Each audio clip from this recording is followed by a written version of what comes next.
오늘 우리에게 주신 하나님의 말씀은 열왕기상 19장 15절에서 18절입니다. 열왕기상 19장 15절에서 18절 말씀. 한 목소리로 읽겠습니다.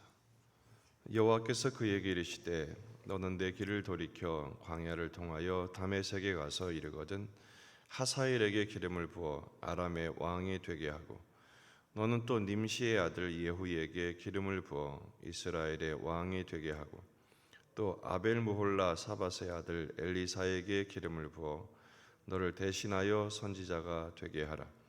하사엘의 칼을 피하는 자를 예후가 죽일 것이요 예후의 칼을 피하는 자를 엘리사가 죽이리라. 그러나 내가 이스라엘 가운데 7,000명을 남기리니 다 바알에게 무릎을 꿇지 아니하고 다 바알에게 입맞추지 아니한 자니라. 아멘.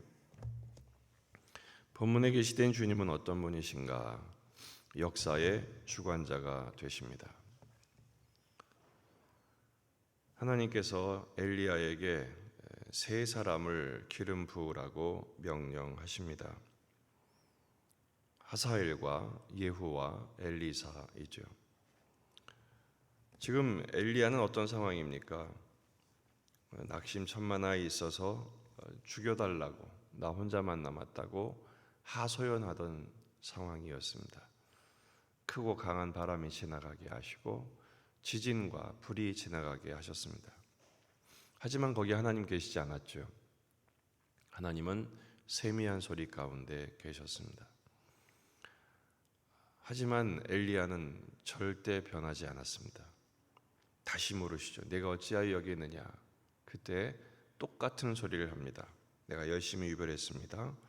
이스라엘은 언약을 버렸고 제단을 헐고 선지자를 죽였습니다. 오직 나만 남았습니다. 그리고 그들이 내 생명을 뺏으려 합니다. 똑같은 소리를 하죠. 저 같으면 그만두자 그랬을지도 모르겠습니다. 그만큼 보여주시고 그만큼 설명하시고 그만큼 깨닫게 하셨으면 좀 돌이킬 법 했을 텐데 엘리야는 여전히 자기 생각을 고집하고 자기 형편을 하소연하기 바빴습니다. 저 같으면 정말 그랬을 것 같습니다. 이제 그만두자. 넌 안 되겠다. 그런데 하나님이 엘리야를 계속 사용하십니다. 그리고 심지어 미션을 주십니다. 세 사람의 기름을 부어서 세우라라는 것이죠. 여기서 우리는 하나님의 놀라운 그 통크심을 발견하게 됩니다. 하나님은 그럼에도 불구하고 역사를 주관하시고 하나님 나라의 역사를 펼쳐 가시는 중이십니다. 살아계신 하나님의 능력을 보이시는 것이죠. 사무엘상 2장 7절에서 8절을 보면 한나의 노래를 통해서 하나님이 어떤 분이심을 이렇게 설명합니다. 여호와는 가난하게 하기도 하시고 부하게도 하시며 낮추기도 하시고 높이기도 하시는도다. 가난한 자를 진토에서 일으키시며 빈궁한 자를 거름더미에서 올리사 귀족들과 함께 앉게 하시며 영광의 자리를 차지하게 하신도다. 땅의 기둥들은 여호와의 것이라 여호와께서 세계를 그것들 위에 세우셨도다. 하나님 나라의 역사뿐 아니라 세계의 역사를 일으키기도 하시고 또 넘어뜨리기도 하시고 낮추기도 하시고 높이기도 하신다라는 것입니다. 지금은 낙심한 엘리야를 일으켜 세워서 사용하십니다. 여전히 하나님의 뜻을 전부 이해하지 못하고 여전히 변화되지 않았음에도 불구하고 하나님은 사명을 부여하셔서 하나님의 뜻을 멈추지 않으십니다. 이것이 하나님의 위대한 그리고 놀라운 방식입니다. 그럼 하나님은 어떻게 일하시는가? 사람을 세워서 일하십니다. 하나님은 엘리야를 통해서 세 사람을 세우라고 하시죠. 하사엘과 예후와 엘리사입니다. 하나님의 사람들을 통해서 하나님 역사를 펼쳐 가십니다. 비록 대적이라 할지라도 그들을 통해서, 하나님을 도전하는 세상 역사라 할지라도 그들을 통해서 하나님 역사를 펼쳐 가십니다. 하사엘은 적국입니다. 아람이죠. 아람의 왕입니다. 근데 하나님께서 그도 이스라엘 백성들을 징계하시고 교정하시는 채찍과 막대기로 사용하기를 원하십니다. 예후는 아합을 공격하죠. 그래서 아합의 왕조가 끝이 나게 합니다. 그래서 하사엘의 칼을 피하는 자는 예후가 죽일 것이고 예후의 칼을 피하는 자는 엘리사가 죽이리라고 말씀하신 것입니다. 하사엘은 이스라엘을 공격하고 예후는 아합을 공격하죠. 그리고 엘리사는 엘리야의 사역을 계승하게 하십니다.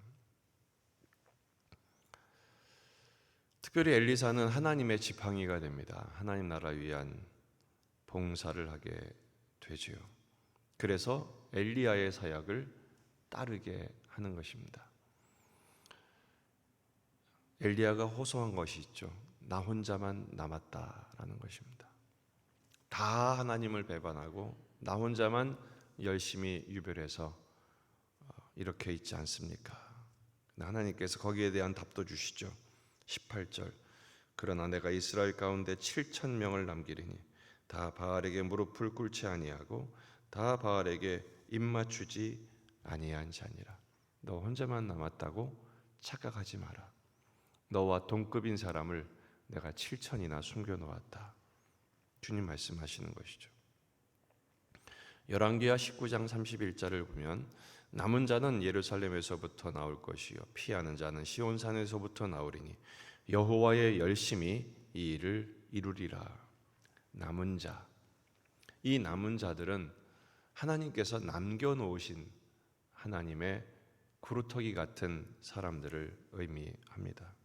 너 혼자만 남았다고? 너 말고도 7,000이 있다. 물론 오바댜가 숨겨놓은 100명이 있겠습니다만 7,000명에 비하면 100명도 사실은 매우 작은 수입니다. 그러니까 우리는 우리가 열심으로 해서 뭘 한다고 생각하는데 그렇지 않습니다. 여호와의 열심히 이 일을 이루리라. 하나님이 하시는 거죠. 나는 하나님께 쓰임 받는 작은 먼지에 불과합니다. 엘리야를 사용하신 하나님이 참 놀랍습니다. 여전히 변화가 덜 되고 부족함에도 불구하고 하나님은 엘리야를 통해서 다음 사람들을 세워서 역사를 펼쳐 가시죠. 그러니까 우리가 아직 부족하고 또 다른 사람들의 부족함을 보았을 때 그것 때문에 낙심하거나 좌절하거나 포기하거나 혹은 비난하지 맙시다.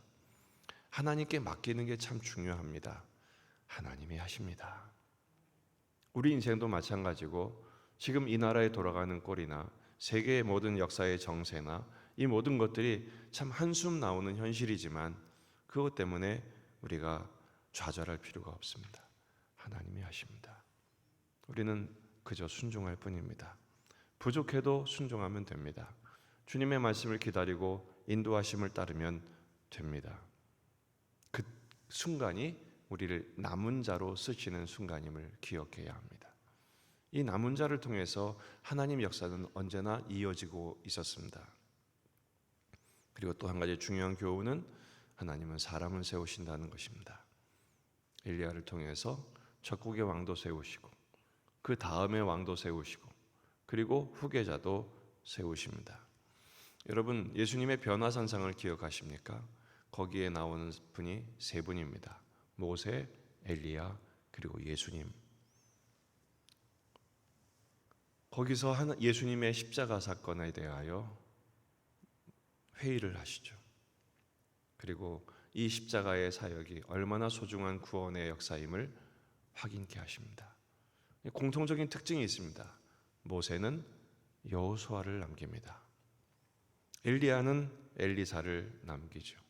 예수님은 12명의 제자를 남기셨습니다. 우리는 누구를 남기고 간다고 할 수 있을까요? 자식을 남기는 것도 중요합니다만 후계자를 남기셔야 되지 않겠습니까? 믿음의 후계자, 우리 교회의 다음 세대를 이을 후계자, 하나님 나라를 위하여서 하나님이 이 사람을 세워라, 기름을 부어라. 물론 우리는 선지자가 아니기 때문에 기름을 붓지는 않습니다만 심혈을 기울여 하나님께서 세워내기를 원하시는 다음 제자가 분명히 있어야 할 것입니다. 돈은 잔뜩 남겼는데 사람은 남기지 못했다? 망한 겁니다. 아무것도 남기지 못했는데 사람을 남겼다? 잘한 겁니다. 왜냐하면 하나님 나라는 사람을 남기는 것을 가장 큰 소득으로 여기기 때문입니다. 그 사람을 통해서 하나님 나라를 이어가기를 원하십니다. 오늘 우리가 기도할 제목이 이겁니다. 하나님, 내가 그 남은 자가 되기를 원하며 내가 다음 사람을 남기는 그 숙제를 잘하게 하여 주시옵소서. 그리고 눈여겨보는 거죠. 누구를 세울까? 누구를 남길까?